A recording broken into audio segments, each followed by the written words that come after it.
Take a look at this ball. In any other year, it's just summer. In 1976, it was a weapon. Forget those happy sports endings. This movie arrived like a punch to the gut of suburban American life. It obliterated the myth of the wholesome kid leaving the orange slice era far behind in the rearview mirror. Directed by Michael Ritchie, this wasn't Disney. It was Walter Matthau as a drunken, bitter miracle worker. He played Buttermaker, a man treating a Little League dugout like a beer-fueled community service sentence. Alongside him was Tatum O'Neal, a 12-year-old ace with a killer arm and an even colder stare. And Jackie Earle Haley's Kelly, a motorcycle-riding rebel who looked like he was born in detention. It was filthy. It was raw. It was perhaps the most honest sports film ever put to celluloid. Tonight, we're counting down 15 secrets about the Bears that the studios tried to keep hidden.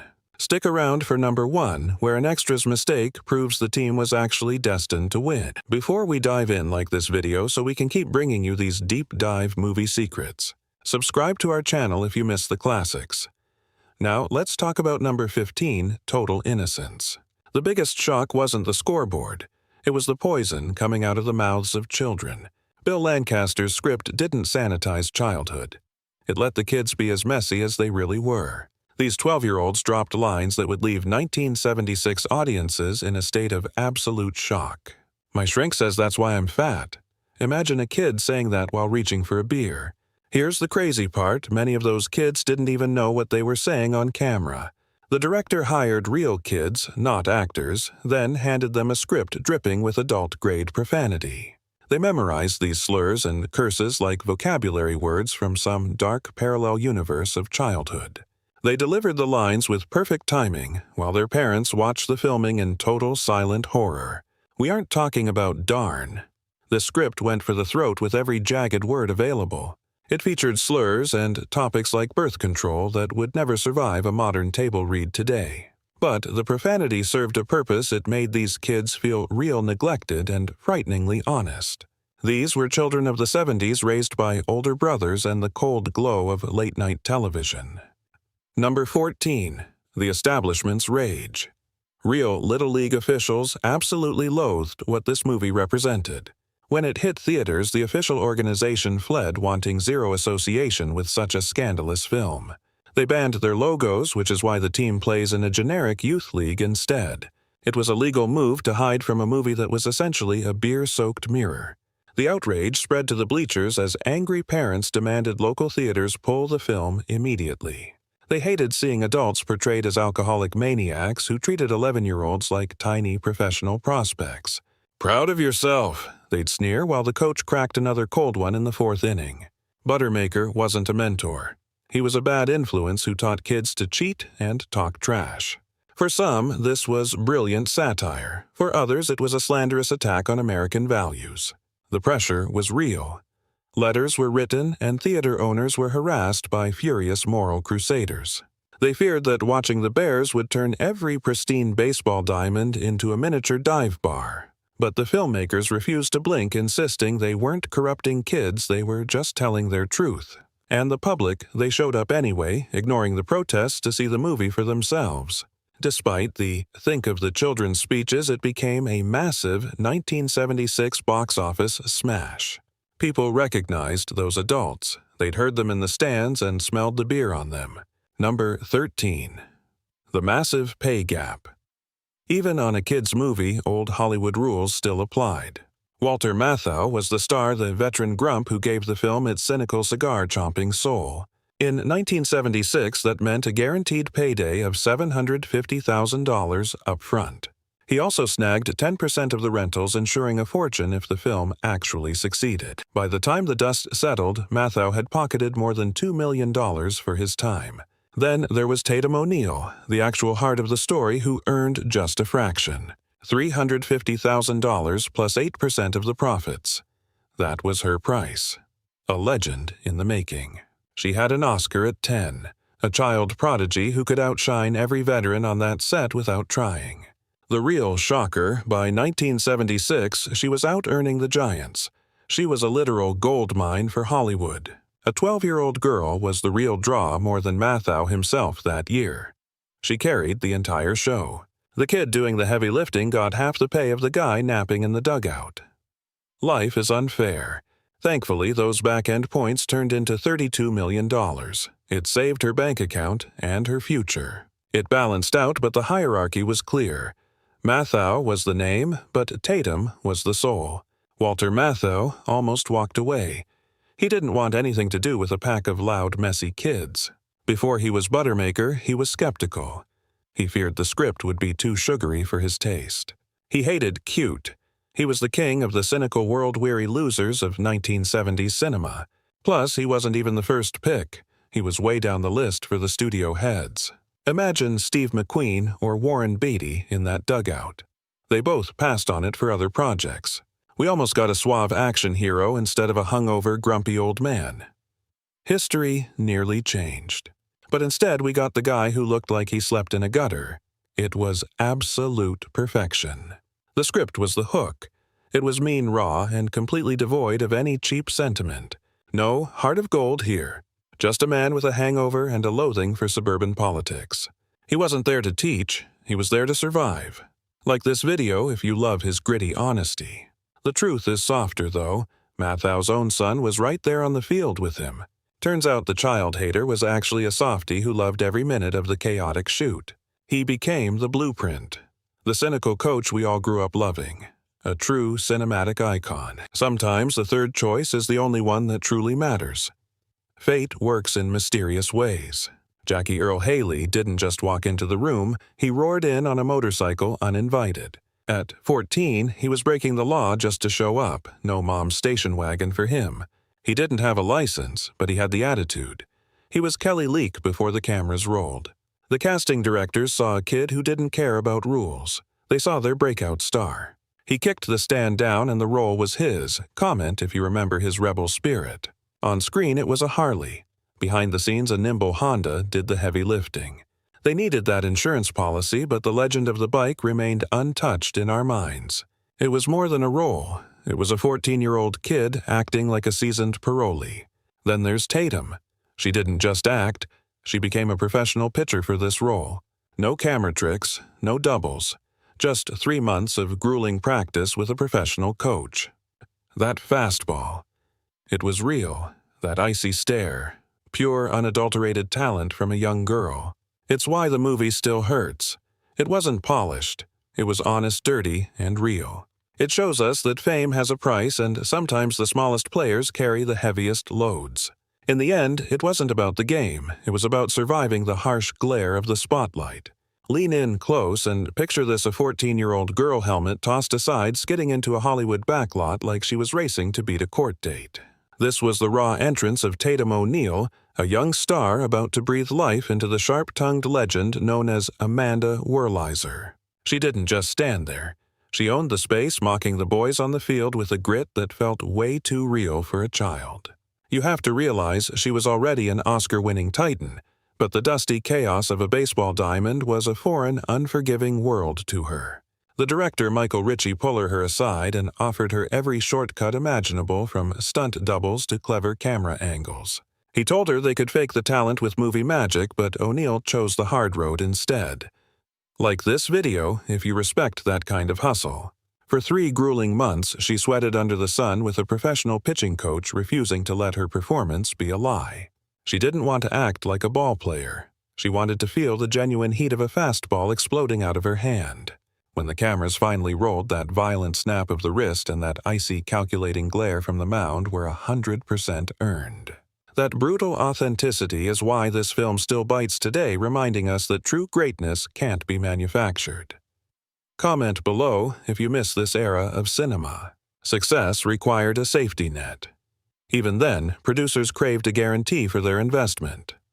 For those lightning fast, heat-seeking strikes and complex maneuvers they secretly swapped in a professional male athlete filmed solely from the rear or far off. A literal blink-and-you-miss-it deception. Tatum mostly handled the mound work herself. Those stand-ins ensured the elite skill demanded by the pages didn't resemble amateur hour. In a film grounded, in raw cynicism and chaotic childhood friction, authenticity was everything. When she takes that mound, you witness a force of nature. In 1976, that shattered every expectation. Point number 9. The character of Buttermaker was essentially a carbon copy of a legend. His persona feels far too deliberate. That abrasive charm and the constant scent of failure belonged to a man who had already surrendered his pride. This wasn't fiction. The writer Bill Lancaster was the flesh and blood of a cinematic icon, Burt Lancaster. Burt was a powerhouse, a former acrobat turned titan. He was magnetic but never truly warm or gentle. He possessed a sharp, jagged charisma. On the set, he commanded gravity. At home, he was notoriously difficult. He lived for competition, demanding absolute perfection from his children. So, when Bill drafted a coach who pushes too far and drowns his regrets in beer, he didn't have to invent a single thing. The result was a character that feels hauntingly authentic. A man who masks his buried affection with sharp insults and a cold beverage. In that script, Bill basically exposed his own father to the world. It stands as one of the most brilliant, subtle acts of rebellion in cinematic history. Number 8. The story grew from the soil of genuine childhood suffering. This movie wasn't meant to inspire us. It feels like a confession, as if someone finally admitted the truth about the American dream. Youth sports weren't a fairy tale for everyone. Bill had been paralyzed by polio as a boy. One leg was shorter than the other. He played first base while locked in a heavy metal brace. He understood the isolation of a child who didn't fit the mold. The character of Amanda, the secret weapon who stands apart from the crowd, was actually a mirror for Bill's own broken spirit. Not in fact, but in soul. The gifted outcast who refuses to surrender. Smash that like button if you respect the hustle of the underdog. Comment down below if you've ever felt like an outsider. Those screaming parents and the toxic coaches treating a game like a war zone weren't just jokes. They were scars. Lancaster survived that hyper-aggressive environment himself. He knew the weight of the shame, and how adults can turn a child's sanctuary into a slaughterhouse for their own failed ambitions. This film doesn't offer a clean moral, it gives you a middle finger to the system. Take a second to breathe, because if this trip down memory lane hits home, subscribe right now. Help us share these forgotten stories with others who remember the sting of coming in second place. Tell us about your own childhood team disasters. We all have them. Now back to the dugout. The famous "let them play" moment almost vanished. That desperate, unified shout is the movie's soul. It is the instant where total anarchy transforms into something sacred, yet it nearly died in editing. Early versions of the movie didn't emphasize that protest at all. It was just another minor scene. But when early audiences saw it, the room changed. People felt the weight of it in their chests.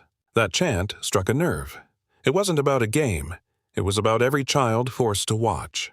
Every parent who saw a coach steal the joy from a child, every person told to be silent. Let them play was a strike against the adults who ruin everything they touch. The director listened. He chose to keep it, to let it resonate, and to let it become the movie's heart. Those kids aren't being noble. They are finally pushing back. It feels raw and unpolished by design. That jagged edge is exactly why it still hurts. A slow clap would have felt like a lie. A soaring musical score would have been an insult. A group of angry kids screaming felt like truth. If they had cut that for time, the film would have lost its pulse and its meaning. Instead, it became the definitive roar of a generation. Number 6. The clothes were built to fail. These uniforms didn't just look used, they looked like a total disaster by design. Every stitch was a planned catastrophe, a wardrobe of pure failure designed with surgical precision. The stylists chose to make them look pathetic. These jerseys weren't just low budget, they were hauntingly cheap, drooping off small frames like discarded rags salvaged from a basement bin 5 minutes before play began.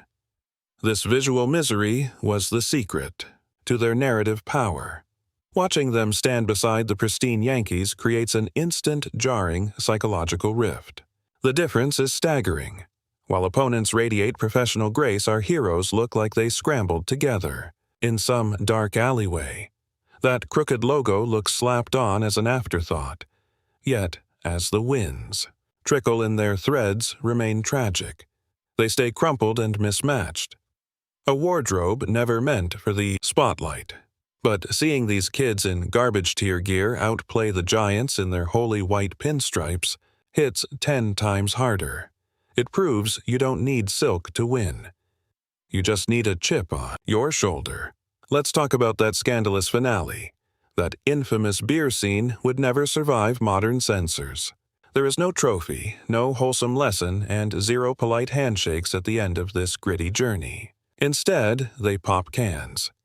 They chug and spray foam like champions celebrating a second-place finish with absolute defiance. If you love that rebellious spirit, like the video so these kids can finally get their due. Behind the scenes, it was just bubbly ginger ale, harmless sugar water that somehow tasted like pure anarchy to a 12-year-old. Then there is the legend Walter Matthau. His character doesn't just drink beer. He is marinated in it. We see him downing 7 different labels from Budweiser to Miller High Life. Whatever was a bargain at the corner store. That specific gritty choice tells the story of his soul, a broken athlete drowning in discount suds. Tell me in the comments which movie coach was your favorite. The kids showered in soda, turning a loss into legendary cinema. Then there is that iconic unhinged art. It looked like it belonged in a satire magazine. The legendary Jack Davis brought his chaotic pen to this project. He was the architect of the wild, twitchy style that defined a generation of visual humor. Davis captured the spirit of the manic underdog perfectly. Just seeing the poster tells you everything you need. The children look crazed, and the clothing is a mess. Matthau's face suggests he is 1 drink away from a lifetime ban, while Amanda's stare could melt lead. It wasn't a poster, it was a warning. The art screams at you from the theater wall. Davis specialized in creating compositions vibrating with raw energy. He was the only choice to illustrate a team that was falling apart at the seams. His previous work on Mad World proved he could manage madness. If you miss this era, comment below. This art became so legendary that it was impossible to replace even decades later. When the 2005 remake arrived, the studio didn't dare try something new. They were too afraid. They hired Phil Roberts to mirror the original chaos. Every line was a tribute to Davis's initial genius. 30 years had passed, but that rebellious vibe was still untouchable. You just can't improve on cinematic perfection. They simply cloned the soul of the 70s. Now consider how this film actually rewrote our very language. Before this, those 3 words meant nothing when paired together. They were just common nouns floating in space. Then lightning struck. The film forged a linguistic weapon that became a permanent fixture in the American lexicon. There is no record of anyone using that phrase as a slang term before 1976. It didn't exist as a concept. It was a blank slate until the world saw these misfits take the field. Suddenly, it meant everything. Any failing team or corporate dumpster fire became a bad news bears situation. Even your friends failing to build a desk became part of this legacy. It defined a specific failure. The title birthed the category. It was so potent that the name itself became the definition of charming. Dysfunction. It describes that unique type of mess that you cannot help but love and root for. That's why it endures. Our heroes never actually win. They don't transform into some boring, perfect success story. They remain loud, broken, and flawed until the very last frame. Yet that messiness feels like a victory. Somehow, their failure became the goal. You still hear the term in locker rooms and high-stakes boardrooms today. It outlived the 80s, the 90s, and every attempt to modernize it. It even survived soulless corporate seminars. That is the ultimate proof of its power. This movie taught us that winning isn't everything. Staying true. Imagine standing in the spotlight, a total stranger to everyone around you. The Aguilar brothers were the ultimate ghosts. Jose and Miguel were shadows on that field, seemingly trapped in a world where they couldn't understand a single word. But here's the secret: those boys weren't who you thought. The actors, Jamie and George, didn't speak Spanish. They were Los Angeles locals, native English speakers, playing a role that forced them into a silent, linguistic prison. Every line of Spanish they uttered was a lie, a series of phonetic sounds memorized like a haunting, rhythmic melody. They didn't understand the words. They just mimicked the vibrations to sell a struggle that wasn't even theirs. Jose held down second base with a stoic, deadpan silence that felt heavy while Miguel stood lonely in the grass.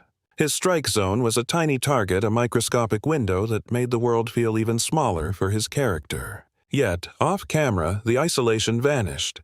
These outsiders were actually the heartbeat of the entire young cast. While the world saw two lost souls, the reality was a tight-knit family. Comment if you want them to win. But the true darkness of this story lies in the edit room, where a secret victory was quietly murdered. We all remember the heartbreak Kelly Leak tagged out the trophy, slipping away, reality crushing the Hollywood dream. Director Michael Ritchie had a choice to make, filming two drastically different fates for these underdog heroes. Suddenly, it meant everything. Any failing team or corporate dumpster fire became a bad news bears situation. Even your friends failing to build a desk became part of this legacy. It defined a specific failure. The title birthed the category. It was so potent that the name itself became the definition of charming. Dysfunction. It describes that unique type of mess that you cannot help but love and root for. That's why it endures. Our heroes never actually win. They don't transform into some boring, perfect success story. They remain loud, broken, and flawed until the very last frame. Yet that messiness feels like a victory. Somehow, their failure became the goal. You still hear the term in locker rooms and high-stakes boardrooms today. It outlived the 80s, the 90s, and every attempt to modernize it. It even survived soulless corporate seminars. That is the ultimate proof of its power. This movie taught us that winning isn't everything. Staying true. Imagine standing in the spotlight, a total stranger to everyone around you. The Aguilar brothers were the ultimate ghosts. Jose and Miguel were shadows on that field, seemingly trapped in a world where they couldn't understand a single word. But here's the secret: those boys weren't who you thought. The actors, Jamie and George, didn't speak Spanish. They were Los Angeles locals, native English speakers, playing a role that forced them into a silent, linguistic prison. Every line of Spanish they uttered was a lie, a series of phonetic sounds memorized like a haunting, rhythmic melody. They didn't understand the words. They just mimicked the vibrations to sell a struggle that wasn't even theirs. Jose held down second base with a stoic, deadpan silence that felt heavy while Miguel stood lonely in the grass. His strike zone was a tiny target, a microscopic window that made the world feel even smaller for his character. Yet, off-camera, the isolation vanished. These outsiders were actually the heartbeat of the entire young cast. While the world saw two lost souls, the reality was a tight-knit family. Comment if you want them to win. But the true darkness of this story lies in the edit room, where a secret victory was quietly murdered. We all remember the heartbreak Kelly Leak tagged out the trophy, slipping away, reality crushing the Hollywood dream. Director Michael Ritchie had a choice to make, filming two drastically different fates for these underdog heroes.